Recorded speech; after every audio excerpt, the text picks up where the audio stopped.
All right, hello, and my name is John Michael Collins. Thanks for tuning in to this week's episode.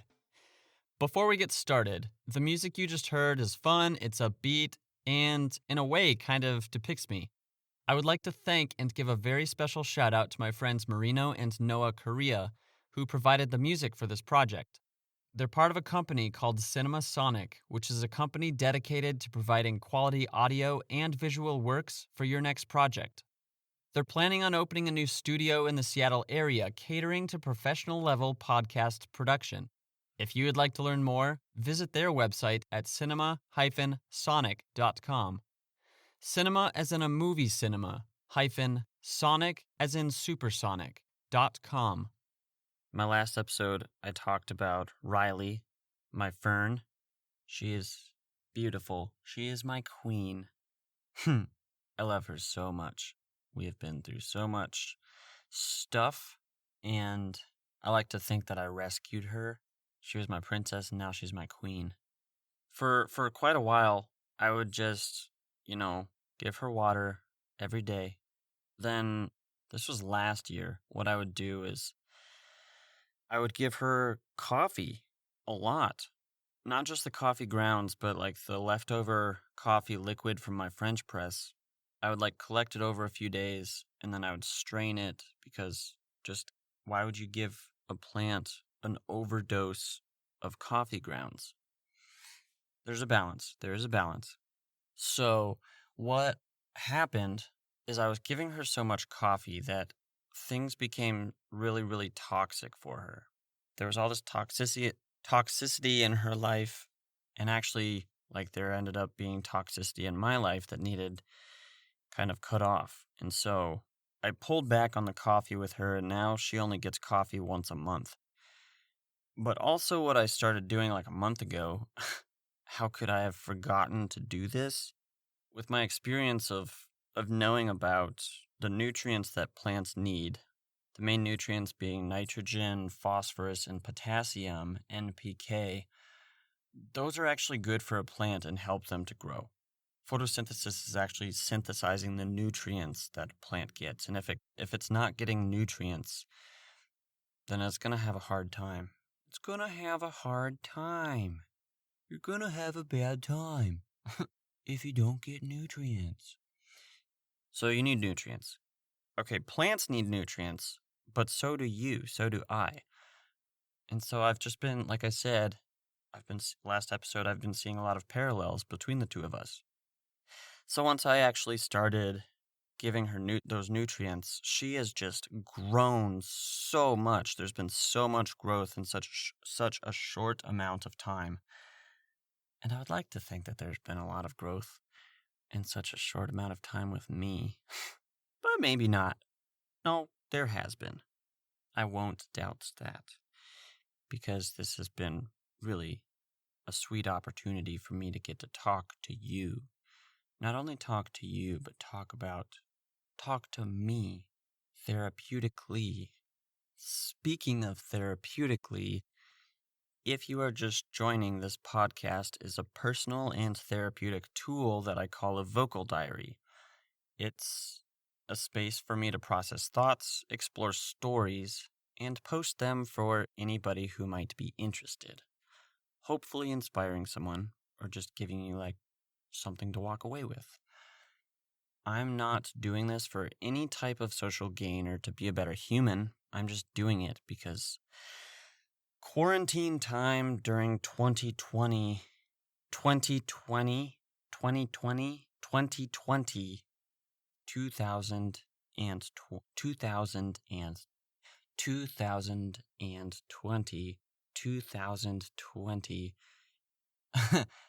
It's given me something to do, and I'm grateful for it. It's taught me a bunch.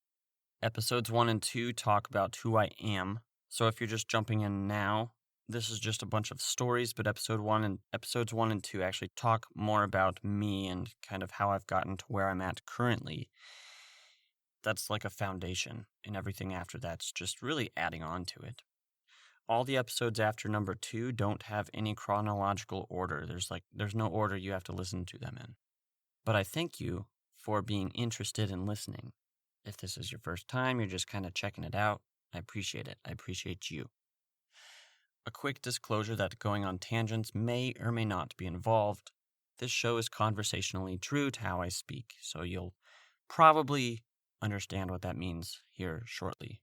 So, here we go. To when I learned a ton about investing. This was like 2018.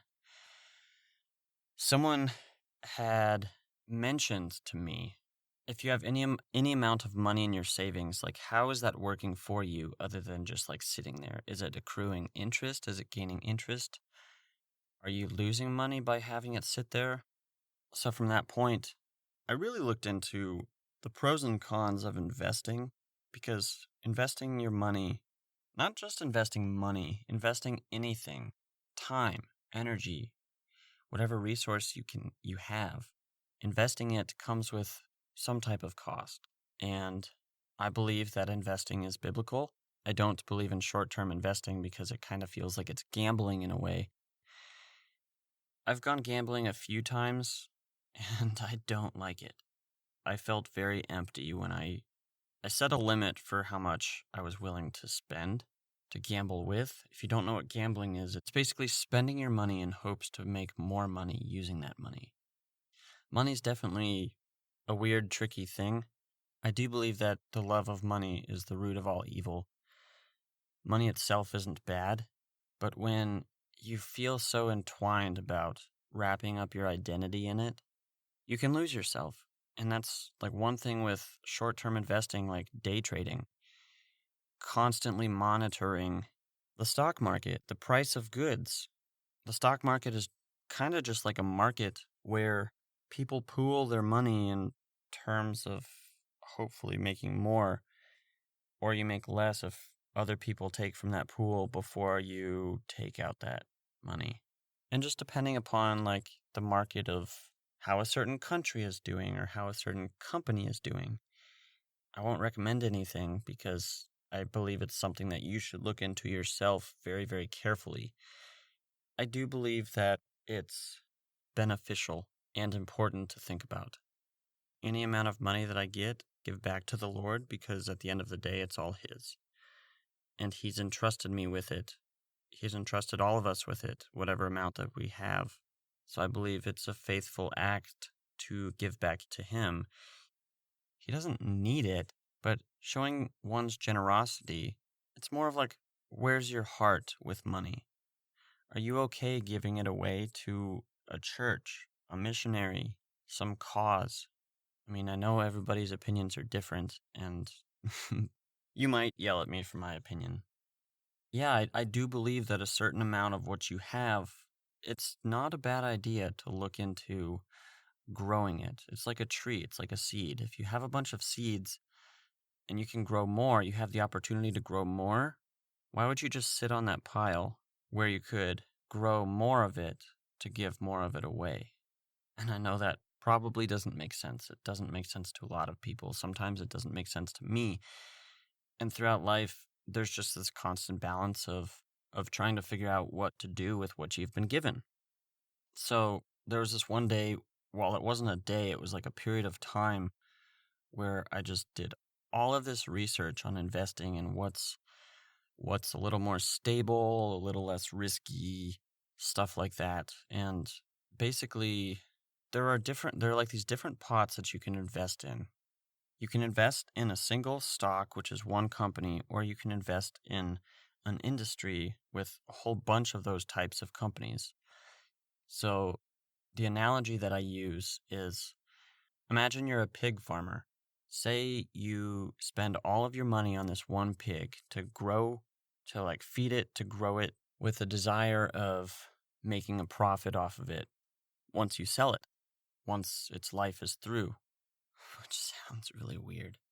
Or you can take that same amount of money and instead of investing it all in the one pig, you invest little bits of money in multiple pigs. So let's just say $100. You have $100.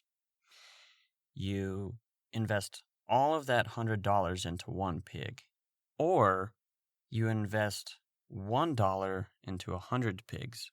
say if one pig dies right away before it's too soon to sell it, you're not going to lose a bunch of money compared to if you just have the one pig and the one pig dies, then you're done. Which in a way is how investing works.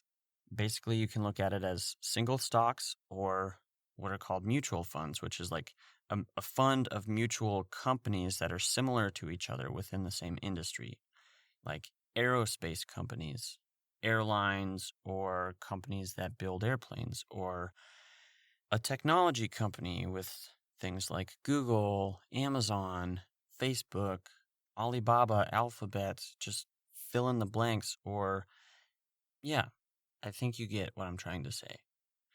So I learned a whole bunch about this. I noticed there came a time where I was researching so much about it that I started to get lost in the train of thought.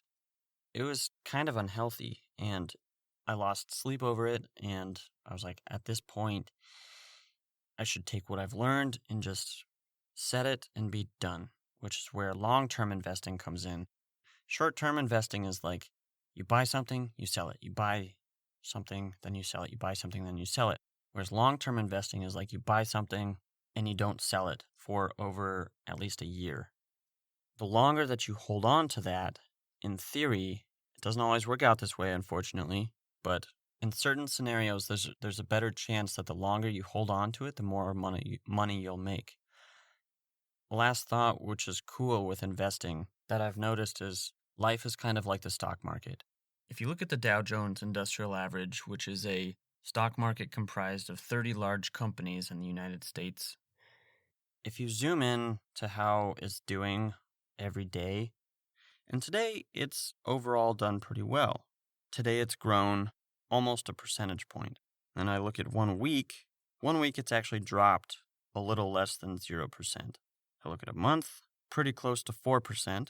3 months, an increase of around 14 to 15%.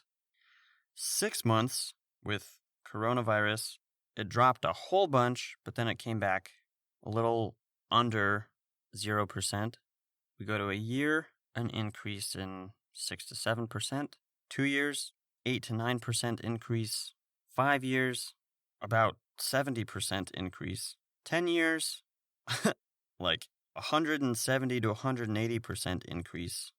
And then, like, my Apple stock app goes back to January 1st of 1985, a little over 2,000% increase. So you look at that, you look at the graph of like a general increase, even though like some days are horrible and bad and hard. If you look at life in the long term, it may not feel like it, but it's like there's a general steady increase in like things getting better. And I understand like if your life is very, very difficult, I've gone through hard and depressing times where it just doesn't feel like I get a break, that bad things are always happening. It would be easy to quantify it and just point out that all these bad things don't make it look like there's any good, because often we focus on the bad things. We don't think about the good things in our life that happen. I would encourage you to maybe reflect, journal, just think about the good things in your life that have happened. Think about the bad things.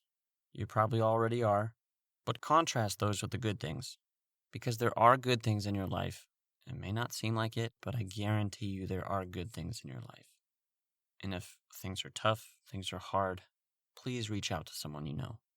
To when I identify with King Solomon. In the Bible, King Solomon wrote the book of Proverbs, which is a collection of fables and wisdom. He wrote the book Ecclesiastes, which is a contemplation and self-reflection of his life. And then he wrote the Song of Songs, which is a book of poetry, which can be interpreted many, many different ways. I read it once, and to be honest, it was really, really hard to read it with a straight face. I would encourage you to read Song of Songs or Song of Solomon. The book Ecclesiastes that he wrote, it was, like I said, it was a self-reflection. So King Solomon was this guy, he had everything. He had so many different things, like anything that you could think of. He had a lot of money, he had a lot of power, he had a lot of fame, he had a lot of luxury. But then he asked God for wisdom, and God blessed him with an immense amount of wisdom. Yeah, his actions today, in today's eyes, even of the time, weren't good. Like, he definitely did things that are like, dude, you're crazy. Why would you do that? That's horrible. Stuff like that. And we definitely have people in today's modern time like that, and I'm not going to name names, but we can all think of people. One of the main conclusions that he came to out of having everything in his life, which is where I come to this like identity when I first gave my life to Christ in 2013. At the time, I was like, there are so many things that I've experienced. I'll give going to church a try. I'll give Jesus a try. Because I was at a point where I no longer wanted to live anymore. And I've said this before.